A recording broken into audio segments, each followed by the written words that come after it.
also get nervous? I think we all get a bit nervous on game day, and it's a good experience for me and the team, first time sort of together as a group, so I think everyone's really looking forward to it. Would you describe the preparation as a perfect preparation? I wouldn't go that far. I mean, it's always, it's always challenging with 5 days and trying to get everyone on the same page. And I know Mal's worked really hard on just keeping things fairly simple and fairly relaxed. So, but in the end, we've only had 2 field sessions, so it's about trying to get the preparation as good as it can be and some new guys into the team. So it's going to take a little while, but hopefully tonight's a good first step. But the core group are mainly Queenslanders and the coaching staff, that's going to help.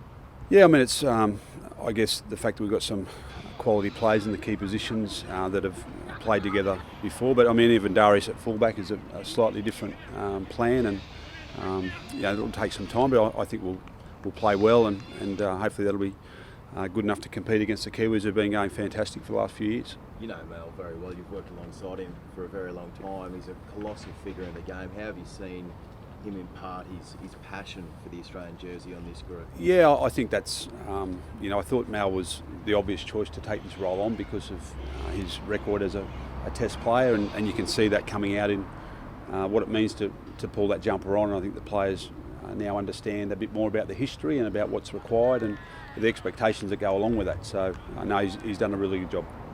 Michael, is there pressure on this team? It's one of the oldest Australian teams ever. There's the 4 Nations at the end of the year, a World Cup next year. Pressure on these guys last night to perform and hold the spots? I think it's about setting the standard for the team. So I think the players individually and as a group know that if you represent Australia, that there's a bit of pressure on because of what the Kangaroos mean and I guess what our teams have been expected to do in the past. But it's about now putting your best foot forward tonight and then assessing end of year who's on board and who wants to be part of that and making those decisions around players that are wanting to aspire and play at that level. So I'm sure that'll sort itself out. Michael, despite the New Zealand side being sort of under strength in a way, I mean, you can't take them lightly. They are the world number 1 still. Yeah, I mean, I think they are a team that always respond well in adversity, and I saw their coach briefly yesterday and he said their mindset was still very strong, so I think that's what we can expect tonight, and I know that's the way Mal and the team are prepared. You talk about the short preparation, but you say it has been a perfect preparation in a way.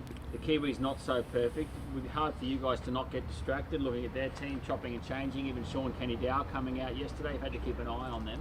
Yeah, I mean, I guess we've obviously done some work on their team, but we haven't focused too much on. It's been very much about us and about trying to get our team on the same page. So, and also being respectful of whoever plays in that black and white jumper, that they're going to come out and play hard. So I think that physical confrontation is always something that the Kiwis bring to the contest, and I think our players, Paul Gallen, Matty Scott, they're going to be the guys that have to lead the way there.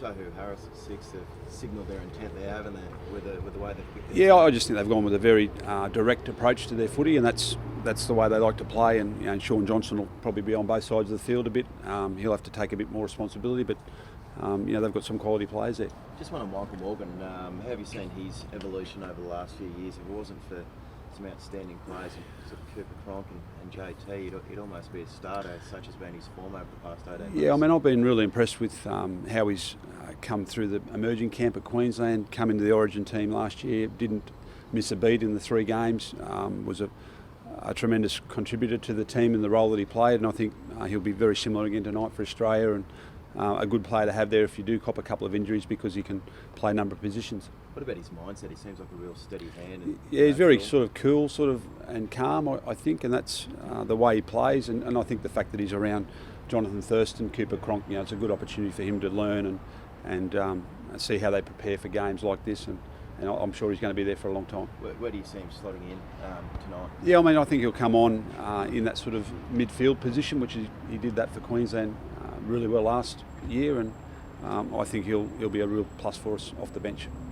Blake Ferguson's an excitable character. You had to talk to him this week about trying to contain it tonight, playing his first test. Well, I've seen a lot of players come into the Origin arena that have got that sort of glowing, beaming smile, and he's been, I think he and Semi are actually those couple of guys this week for the team.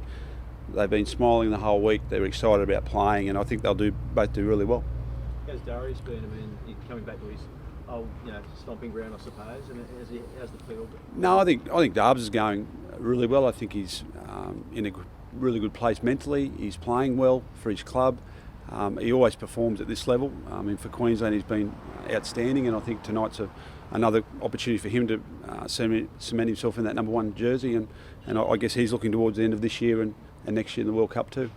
When the camp goes so smoothly, how do you get the players to not be so complacent? Oh, Could it easily be done? Yeah, no, I think Mal and his experience at this level, we met last night with the Kangaroos. We had a team dinner, and there's a lot of excitement about bringing everyone together around the Kangaroos sort of brand. And I think Mal and last night was another good reminder about what it means. And I think the Kangaroos and the Kangaroos are excited to be here tonight and playing footy. Pretty sleepy area around here. How have you kept the boys occupied away from the training field? Yeah, I think Newcastle's been really good from that point of view. I mean, I've spent a lot of time here, so we've looked after them as best we can, and I think the town's really embraced the team, and the support there's been tremendous. So, and I think they'll get out and support the game tonight because it's a real footy sort of blue collar town. That's what they love. And as Brendan said, it's one of the oldest teams ever for Australia. But do you think a lot of them, the older guys, will be out to play for their representative futures tonight? I just think it's an opportunity for everyone to get out there and perform well, and then I'm sure Mal will assess form for this game and later in the year. So it's a good opportunity for everyone to put their stamp on the team and demonstrate they want to be in the team going forward.